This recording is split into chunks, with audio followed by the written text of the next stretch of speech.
Olha, Fabiola, eu acho que tem uma coisa que o Josias traz que é muito relevante, que é o estado de espírito do Bolsonaro, que ela tem consequências políticas muito grandes, né?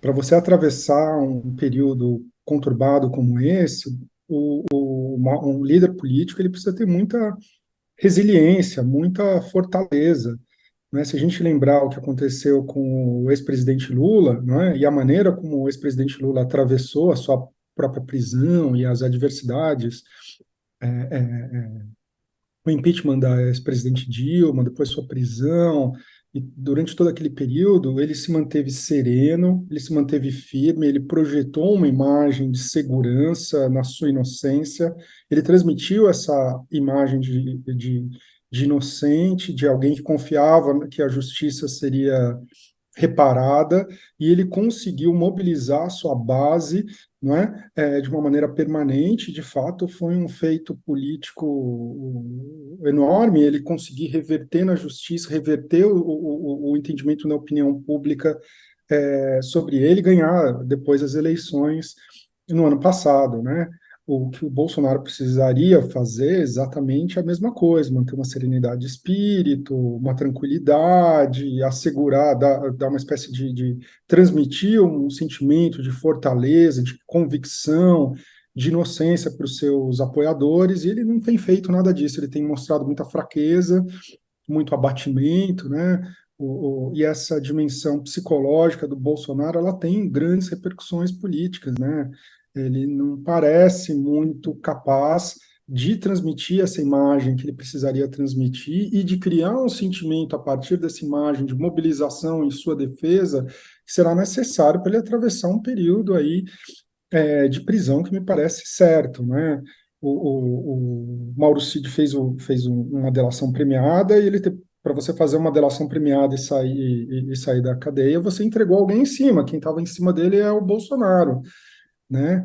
Então me parece que a prisão, no caso do Bolsonaro, é certa. Talvez não seja logo, talvez a justiça esteja preparando para o fundamento dessa prisão tá irretocável, que eu acho que seria, inclusive, recomendável do ponto de vista político, né? Que uma eventual prisão do presidente Bolsonaro seja muito bem amparada legalmente. Então, eu acredito que a justiça deve estar preparando. Com o meio da delação do Cid, isso vai se tornar inevitável. E o Bolsonaro, sem essa resiliência, sem essa tranquilidade de alma, ele vai ter muita dificuldade de organizar os seus apoiadores e num processo de mobilização para ele tentar reverter isso lá na frente, mais ou menos como fez o ex-presidente Lula. Interessante Ô, essa professor, análise. até tinha curiosidade, Fabíola, se você me permitisse. O professor é um notável estudioso das redes sociais, né? Ele faz uma analogia com o Lula, que é uma analogia muito, muito boa, e há uma diferença do Lula em relação ao Bolsonaro, que é o fato de que no campo da esquerda, o Lula era uma espécie de palmeira única no jardim, né? O Bolsonaro, ele não tem uma estrutura partidária tão sólida quanto o PT, e ele já tem personagens de direita disputando ali o espólio dele, né? O que eu queria saber, professor, é se já dá para dizer que derrete a base do Bolsonaro nas redes sociais e se há alguma perspectiva de surgimento de lideranças alternativas nesse campo da direita. Olha, eu acho que esse efeito psicológico que a gente está vendo do Bolsonaro, dele se sentir muito abatido, muito retraído, se nota nas redes sociais. Não dá para saber em que medida isso tem a ver com falta de apoio econômico, falta de liderança, não dá para saber o que está acontecendo por trás das cortinas, mas a gente consegue ver um decaimento da força de mobilização nas redes notável, isso desde o final do ano passado, né? É muito difícil entender por quê, porque a gente não conhece muito bem como funcionavam as redes. Eu acredito que depois, assim que o inquérito lá das fake news chegar a seu termo, a gente vai ter mais elementos para entender como é que aquela rede estava estruturada, o que estava acontecendo por trás das cortinas, não é? Porque a gente consegue observar o jogo jogado, não é? Mas a gente não sabe o quanto disso tem de espontâneo, quanto tem de armado, quanto tem de dinheiro comprado. O que está acontecendo por trás das cortinas é muito obscuro. Houve muita investigação jornalística, houve muito trabalho de pesquisadores acadêmicos, mas a gente ainda não sabe como é que aquele jogo que a gente via nas redes, aquela força extraordinária, ela se dava, como é que ela era promovida, não é? E a gente segue sem saber. Agora, claramente, o Bolsonaro teve as forças do bolsonarismo tiveram uma retração, e eu acho que com a inviabilidade uma vez que ele perdeu os direitos políticos, ele não vai poder concorrer em 2026, o campo está aberto, né? E de um jeito muito diferente. Eu acho que a ressalva que você fez na comparação com o Lula é boa, porque o Lula, mesmo preso, ele conseguiu ser o candidato, né? O Fernando Haddad estava lá meio no lugar dele, era uma espécie de alguém que estava lembrando ao público da prisão dele, da injustiça da prisão dele. Ele estava lá meio como um porta-voz do Lula e não fez questão nenhuma na campanha eleitoral o símbolo era uma máscara do Lula, né?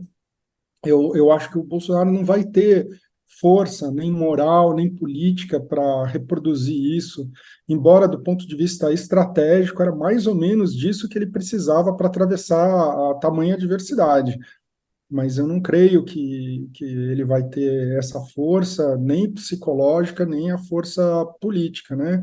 O jogo está aberto e eu acho que tem muitos concorrentes aí disputando, né? Tem os herdeiros da família Bolsonaro, aparentemente a Michelle Bolsonaro é a principal desses herdeiros, é quem provavelmente vai herdar dentro da família, né? A gente tem o governador de São Paulo, o Tarcísio, que também está concorrendo por fora, provavelmente com outro perfil mais moderado, e tem outras forças políticas de menor estatura que estão ambicionando aí uma brecha para poder se lançar numa aventura eleitoral nas próximas eleições presidenciais.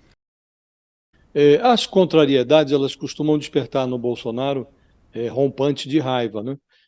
Mas a conversão do Mauro Cid em delator produziu outros sentimentos.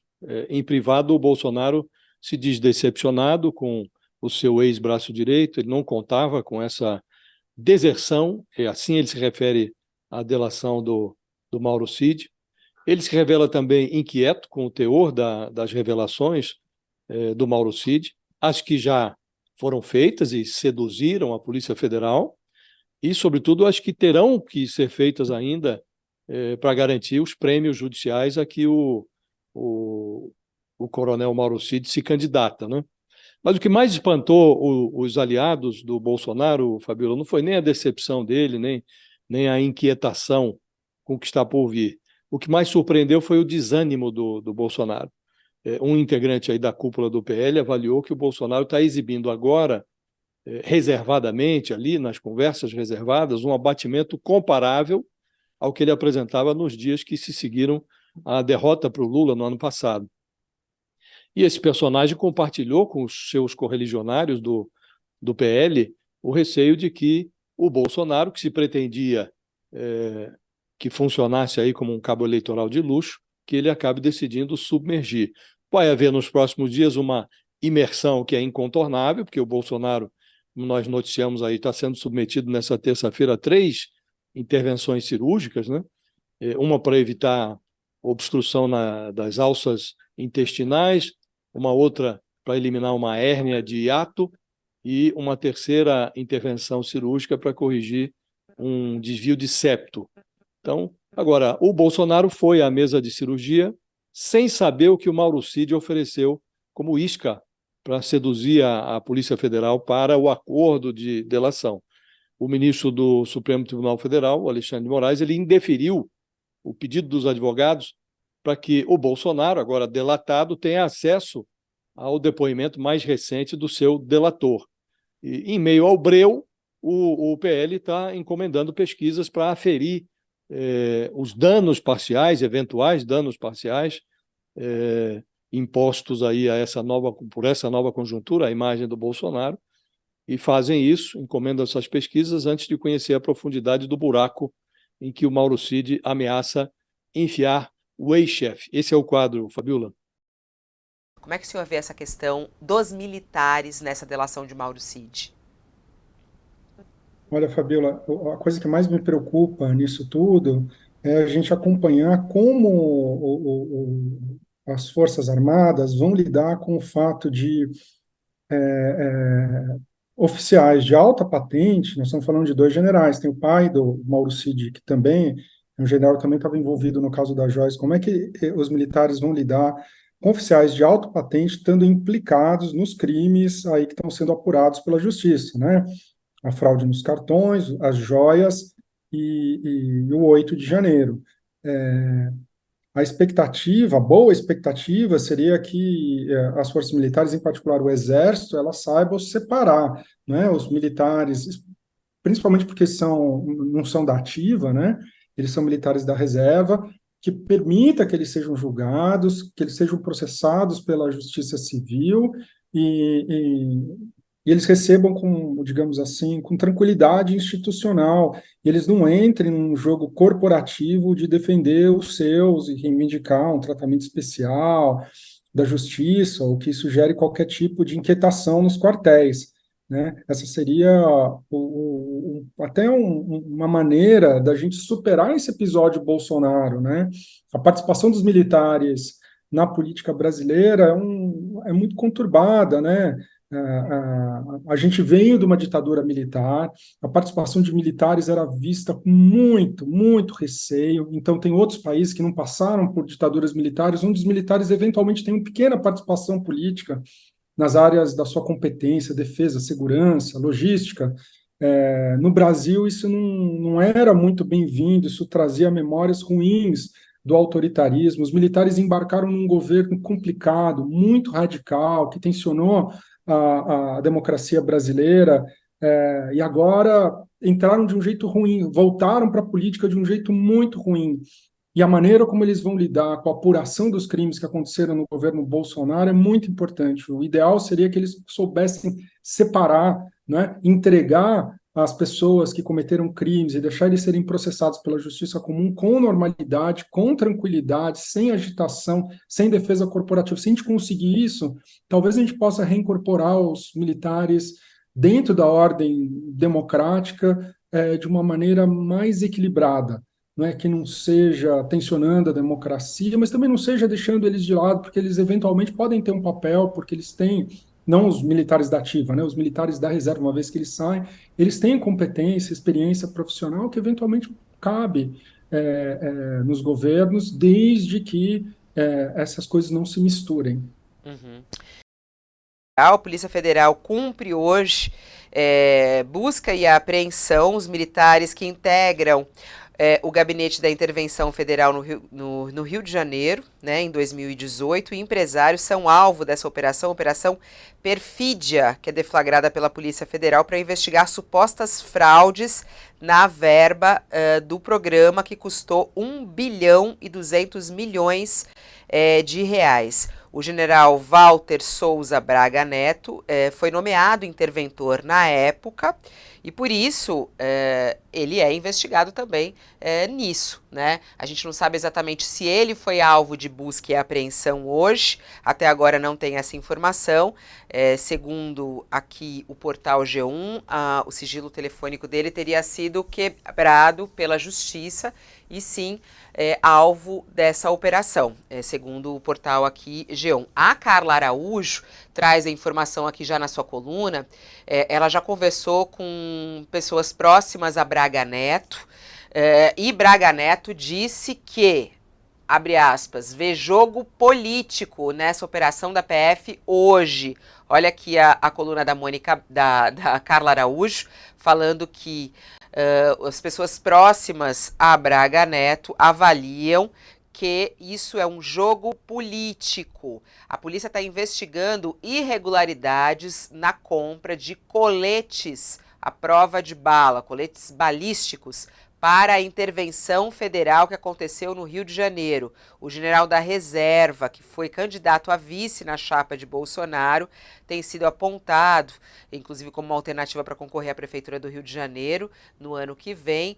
Braga Neto foi um nome muito forte no governo Bolsonaro, né? Claro, foi o vice dele na chapa, e a participação dele como interventor em 2018 é vista pelo partido como um possível triunfo eleitoral. E agora é alvo dessa operação da Polícia Federal. O que eles estão investigando? A Polícia Federal apura os crimes de patrocínio de contratação indevida, dispensa ilegal de licitação, corrupção ativa e passiva e organização criminosa supostamente praticadas por servidores públicos federais quando da contratação de uma empresa americana chamada CTU Security pelo governo Bolsonaro. Eles compraram 9.360 coletes à prova de bala com sobrepreço no ano de 2018 pelo Gabinete de Intervenção Federal no Rio de Janeiro, que tinha como responsável Braga Neto.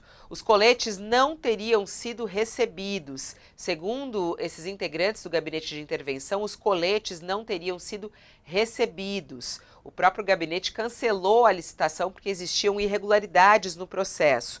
E a situação teria sido definida pela Casa Civil do governo de Michel Temer, a quem o gabinete era subordinado à época. Então, a informação que a gente tem aqui, Josias, é que sim, Braga Neto é alvo dessa operação e teria o seu sigilo bancário quebrado. Essa é uma investigação de um outro caso anterior a tudo isso que estávamos falando antes, né? O infortúnio não chega devagarinho, né, Fabíola? Quem militar que se mete na política não tem tido boa sorte no Brasil. O Michel Temer indicou o Braga Neto como chefe da intervenção no setor de segurança, intervenção federal na área de segurança no Rio de Janeiro. Foi uma intervenção federal mambembe, porque o governo federal não interveio na gestão estadual por inteiro, interveio apenas na área de segurança. E esse foi o primeiro flerte do Braga Neto com o universo da política. E ele parece que tomou gosto, porque depois disso ele se aninhou sob as asas do bolsonarismo e deu no que está dando para ele. Então, nessa investigação aqui, que não tem nada a ver com o Bolsonaro, nasceu lá atrás, na gestão do Michel Temer, espantoso que investigação de um período tão longínquo só amadureça agora, né, as operações, essas buscas e apreensões, bloqueios de contas, isso está ocorrendo com um grande atraso, né? Agora, isso é só o começo da excursão do Braga Neto a caminho do inferno, que o que está por vir em relação ao Braga Neto é coisa muito pesada, Fabíola, porque o Braga Neto ele teve uma sorte de principiante agora, na condenação que o TSE impôs ao Bolsonaro, tornando-o inelegível por conta daquela reunião que ele fez com embaixadores para denegrir, para esculhambar o sistema eleitoral brasileiro. O Braga Neto estava acusado naquele processo, mas o TSE concluiu que ele não teve papel naquela reunião do Bolsonaro com os embaixadores e ele foi absolvido. Agora, há outras ações por julgar, ainda em tramitação no TSE, e nestas o Braga Neto não deve escapar. Não é negligenciável a hipótese de que ele se torne inelegível, o que sepultaria o plano do PL, ou a cogitação do PL, de transformá-lo em candidato à Prefeitura do Rio de Janeiro.